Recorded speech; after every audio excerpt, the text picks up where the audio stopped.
Hey, what's going on YouTube? This is Sever7, and today we are taking a look at the Spyderco Native 5 with applied weapon text aluminum scales. And that's with the ultimate goal of seeing if it's worth adding to your collection or your daily carry rotation. Now, this was sent into the channel by Knife Dope. Dude's hilarious. I'm going to link his Insta and his YouTube channel down below. Definitely recommend checking him out. Now, he sent this knife in, so I don't get to keep it. And this was designed by Sal Glesser of Spyderco, and it was OEM'd by Spyderco in Golden, Colorado. So it is USA made.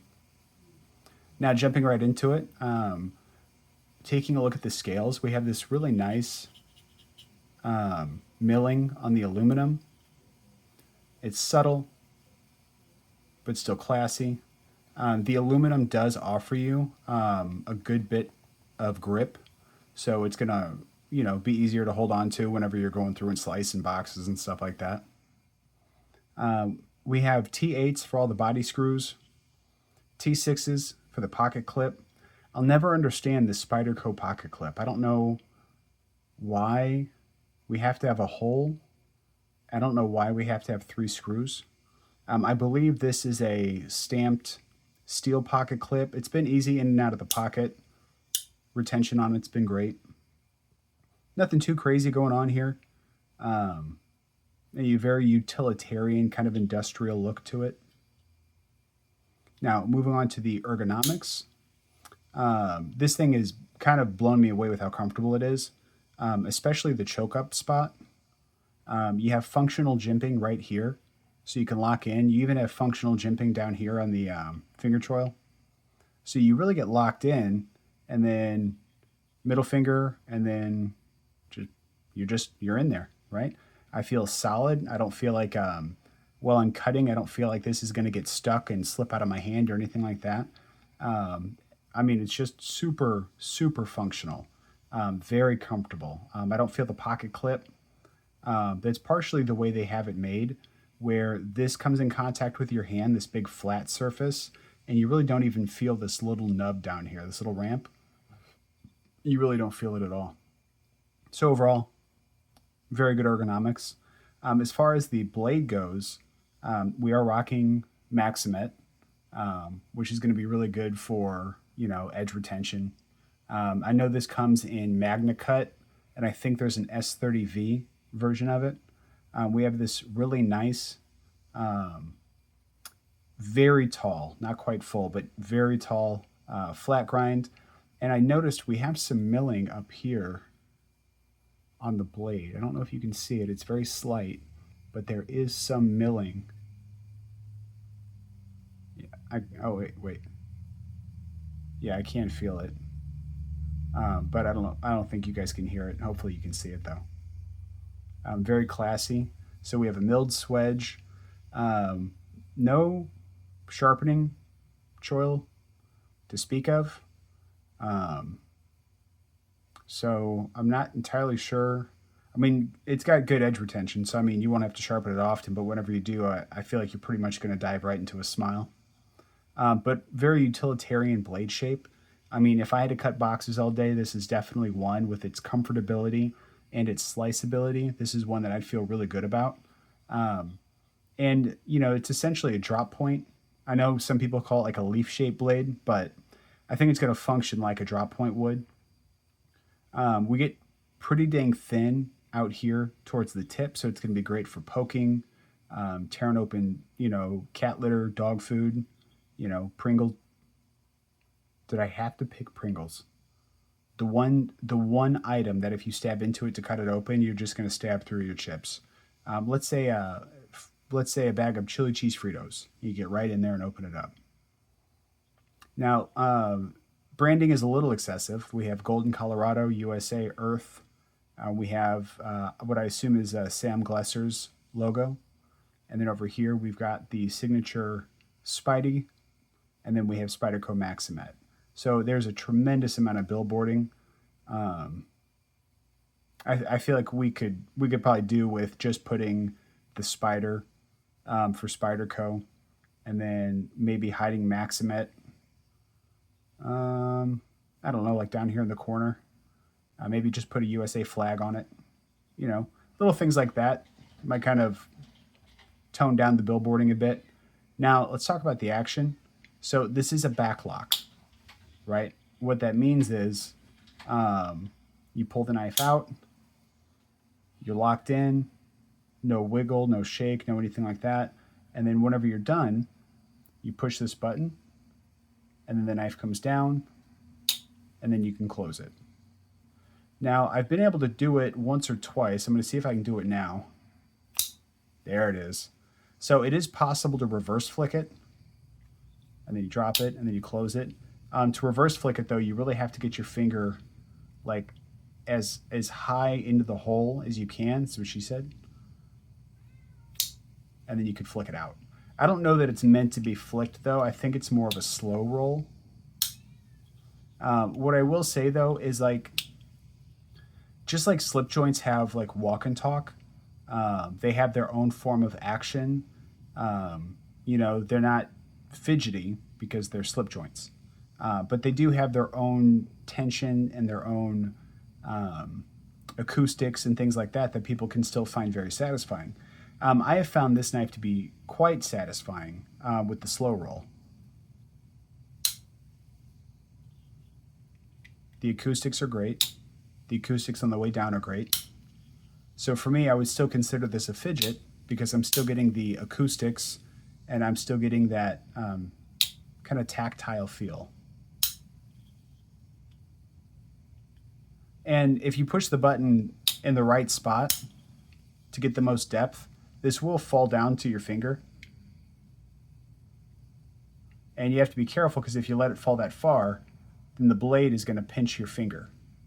Not hard, but if you try to get out of it, you'll end up dragging your finger across the blade. So what you want to do is, not that, but you want to let it get to about 6 o'clock, and then from there, just close it up. See, I got it to a point where it touched my finger, but it's still holding its own weight. You just can't let it drop. You can't let it drop to here while your finger's still in the way, because then you're kind of stuck. You have to kind of come back, pull the blade out, move your finger. It's not as big of a deal as I'm making it out to be, but it is important to note. So I'm here, I'm safe, I'm good. Can't shake it down, but I can close it. But overall, the fidgetability of this knife, while very different from other locking knives, I think is very good.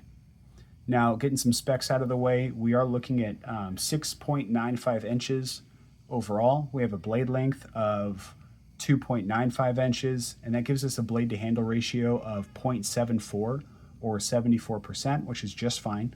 Anything over 70 is acceptable, but 77 plus is where you really start to kind of get that like 50-50 look with the blade versus the handle.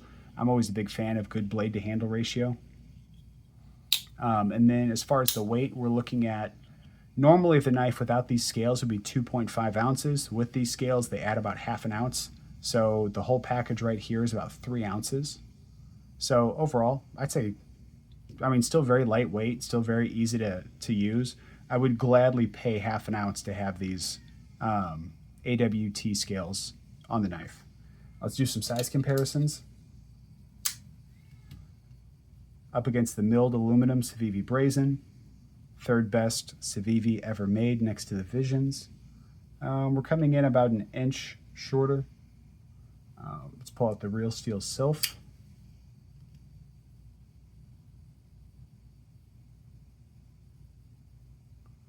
And it looks like we are pretty darn close to the same length, but the Sylph beats it out by just a hair. I always go to put the Sylph away first. I don't know why. And then best budget knife of the year so far, the Migron Gatov. And it looks like we're coming in maybe a quarter of an inch longer than the Gatov. All right, so how much does the bad boy cost? So I found different pricing for this knife kind of all over the place. I've seen some places as low as like 150, but that was on one of those websites where like they kind of hide the price and then it's like secretly discounted in the checkout. And then more regularly though, I've seen it closer to 200, 210 bucks. Now that's not including the scales. The scales aside from that are like 80 to 100 bucks. So this whole thing kind of varies based on the model you get. Plus, if you get S90V or Magna Cut, that can have an impact on the price. So what I've learned about Spyderco's is, they're a lot of the cost kind of depends on not only the blade steel, but like what kind of a build you have for it. Similar to the bug out, I think people customize their Spyderco's a lot. So, I would say worst case scenario, all in between the scales and the knife, you're looking at like 310 bucks roughly. But then if you're able to find it on sale, you could be looking at closer to like 270 between the knife and the AWT scales. So do I think it's worth that price? Well, here's the thing. I'm very new to Spyderco, right? It was very recently that I got past the stage of they're ugly, I hate them, and decided that I love them, I have to handle them. So Knife Dope was nice enough to send me 4, all with different locking systems, which is perfect. And while they are growing on me, I'm not completely drinking the Kool-Aid yet.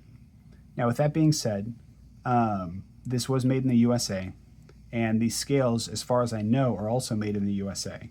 So to get essentially a full USA-made knife with upgraded scales, worst case scenario, you're looking at, what did I say? It was like, let's see, if you pay full price for this and it's 210, and then you get the scales at, full price, let's say it's 100, you're looking at about 310 bucks all in for USA made knife and USA made scales. And I would say, considering how good the scales are paired with how useful the knife is, I would say, while I'm not completely drinking the Kool-Aid, I can still say firmly that this is absolutely worth the money. Right now, if you can find it on sale and the scales are on sale too, and you get it for like 270, that would be a home run. But I think full price for everything, coming in at 310, I still think you're in great shape. I mean, the fact that it's USA made and it's Maximet, there's a ton of value per dollar here, and you have to be okay with backlocks. But I would say absolutely worth the money. Now, for me, this would be a daily user. I don't think I've ever met somebody that bought like a regular Spyderco and safe queened it. I know there's some, like the some people might safe queen the Nirvana. I think that's understandable. There was another really popular one, the Paisan. I think people might safe queen that. But other than that, I think the user base for Spyderco's are all people that intend to take their knife and really just maximize the benefits you get from it, right? The ease of use, the comfortability, the sliceability. I mean, I almost wouldn't even put this with the collection. I would almost put this in like, in the car, or put it in the garage, right? Because it belongs in the field, right? This thing deserves to get used and pushed to its limits, if that makes any sense. Some people might think that way about all knives. I don't.